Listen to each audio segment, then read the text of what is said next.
Hello, YouTubers. This is Joshua. No, just kidding. Hi there, YouTube. This is Joshua the Heretic coming at you today. There's a guy, samuraioj. He is on the internet, and he asked me a question, and I made sure that he's fine with me posting his name, so I'm going to put it up there. But samuraioj writes to me saying he has 2 questions about masturbation. I've already done a freaking video on this, but he wants to have more specific details, so I'm going to give it to him.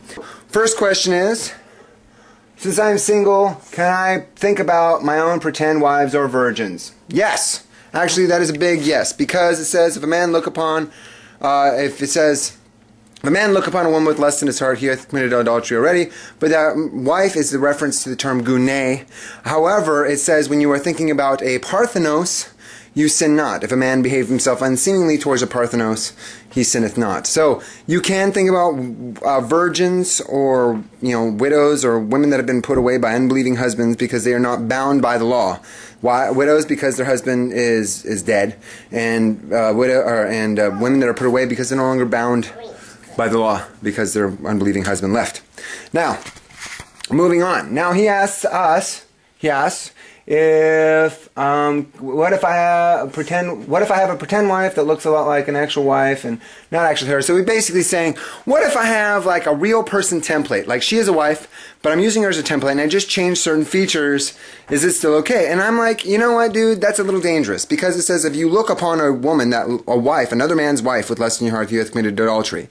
Now if you take this wife template and you start changing certain features on her, it sounds to me kind of like you're trying to find a loophole so that you can think about your neighbor's wife in a lustful manner.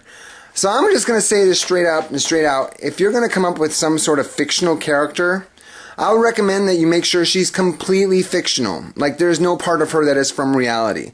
Like there's no thinking about Buffy Sumners because the actress Michelle Gellar is a real person, and you'd be thinking about having sex with her body, which is not good. So the point is that you can't, if you're going to think about a fictional woman, make sure she's completely fictional, completely made up. If you use any part of a real person that you know, then what you're doing there is you're basically committing adultery with parts of a man's wife, which is not a good idea. So let's just try and remove the person that is having sex, like a woman that is having sex with another man in any way, shape, or form. Remove her from the picture and just come up with virgins, widows, women that have been put away, or completely fictional women that you have completely developed in your own mind. And let's stay away from anything in reality based when it considers fictional women.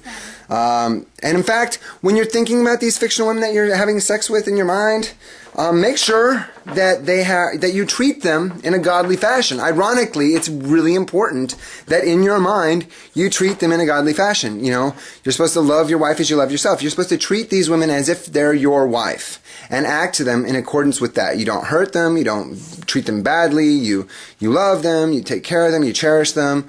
Make sure everything you do with them in your mind fits the scripture. And I know that sounds silly, and I know it sounds a little weird, but this is how you can do it without sinning. If you want to masturbate without sinning, this is how you do it. You think about, just this fictional woman or a real life virgin, and you make sure that you treat her as good as you would as if she was actually your wife. Now, on the other side, the flip side, we're going to talk about women. Seeing as though women are a completely different boat, because women is bound to her husband as long as she liveth. So women that are virgins basically can have their pick of the litter mentally of which men they want to think about sexually. They can masturbate to pretty much any guy they want to, as long as they do it in a godly manner, like what they're thinking about is godly and fits with scripture and blah blah blah, like they're submissive and blah blah blah, and they're in godly relationships and godly circumstances and blah blah blah blah. Ironically though, as soon as the woman becomes married, they kind of get locked in place and they can no longer think about anybody else but their husbands. So it's like, in the beginning, women have a lot more freedom than men do, but in the end, men have more freedom than women do. So, just bringing that down. So yeah, I hope that answers your question, samuraioj, because I love your name. I think it's awesome. So I'm the Heretic, and this is all about masturbation, what you should be thinking about when you're doing the deed. I'll talk to you later. This is the Heretic. Peace out. Bye.